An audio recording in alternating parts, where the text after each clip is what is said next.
Hello everyone, and welcome to MJ Central. In today's video, we're going to be talking about a new interview with Scott Ross. So without further ado, here we go. That's right everybody, so today we're going to be doing, this isn't going to be a summary of the interview, because the whole interview wasn't just about him working on the Michael Jackson case, it was also him with other cases he's been part of. But yeah, so this won't be a summary, this will just be the key takeaways from this, and I'm going to save the best for last, okay? So yes, here we go. Now, when they start talking about the Michael Jackson trial case, the first person he talks about is Janet Arvizo, about the money. And like I said, I'm just gonna be like trying to break it down a bit, but the full interview is up right now. For members only. I did become a member because of the Tom Mesro interview. Now he's doing this one. There might be more, but yeah. So that's why I kind of like saw it all, but he's already posting clips on YouTube, and eventually, in about a month or two, the full interview will be on YouTube anyways. But if you want to check it out, you could do the membership, even if you want to cancel straight after, or watch it. But yeah, this will just be breakdowns and not everything. But anyway, so he starts talking about Janet Arvizo, and to pretty much say it easily, and get right to the point, he said that she's a liar, and she can't be trusted.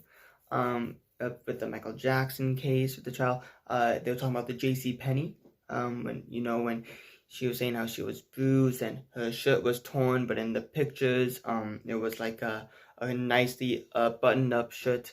So she was saying that she was really a liar. He was also saying that one of the first persons that he actually did talk to get the information was, can't remember his name, I think David Arvizo, which is Gavin's father. And, talking to him, I believe he said that he talked to him for about 3 hours, and he really gave Scott a breakdown of who Janet really was and how she really was a liar. And he was also saying how back in the day, Dave, he did have anger, like beating, I can't remember what it's called, allegations against him, and he took a plea deal.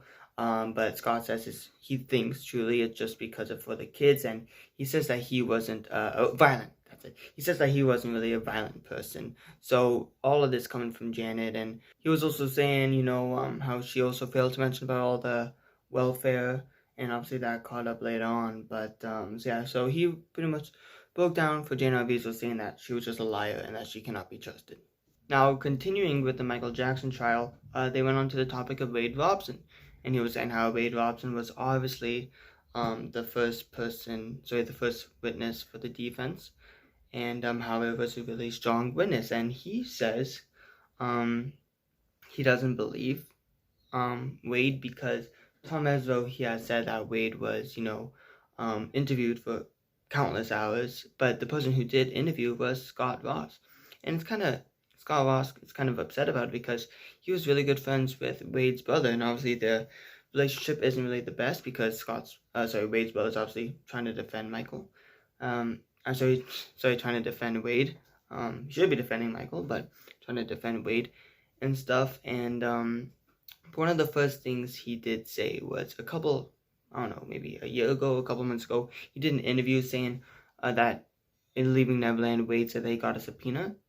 And Scott Ross said that I'd love to see the subpoena that he never got. But after doing some more research of Scott on his own, he did find that subpoena, but not in the way that Wade said. Not in the way that Wade said in the movie. Scott was saying that he did serve Wade with a subpoena because he was also being served with a gag order by the judge. Scott Ross also said that Wade signed to an on-call agreement, which is standard, and Scott has all of these receipts today. Now, Scott Ross also said something really interesting, which was that he has been contacted by the Jackson estate to be a part of like the obliterations or whatever with HBO, but he cannot comment anymore on that, and that was it of what he said for that. But he has been contacted by the estate, and this is really, really good news, in my opinion, so this is great. Now, for the last part that he said, I don't know when he said it, but it was so, like, wow, like, And I thought it was really interesting, and I wanted to say this for last, so here it is. Now, Scott Ross did say that Wade Robson, and I can't remember if it was also James Safechuck, but I'm pretty sure, but he did say at least Wade Robson refused to take a polygraph test. So he refused to take a lie detector test when he started first coming out with his allegations. I wonder why. Now, everybody, I almost forgot something, so I'm going to say it now, even though I did want the big takeaway to be the Wade Robson declining to take a lie detector test. But Scott Ross did go on, eventually in 2011, I think, to work for the defense on the Conrad Murray trial. You have to remember, everybody, that is just his job, and he is a private investigator, and that's his job. But he was also trying to say that he believes that Conrad Murray was trying to slowly take Michael off of the propofol. So yes, but that still is his job, and but Scott Ross is still a believer in Michael Jackson's innocence, depending on whatever jobs he does after that, right? So yes, this is a really great interview, and I hope you guys do get a chance to watch it, whether it's now or when it gets uploaded for free on YouTube. It's still a great interview. Michael Jackson, this stuff, if you only want to see for the Michael Jackson stuff, it does start around 30 minutes in.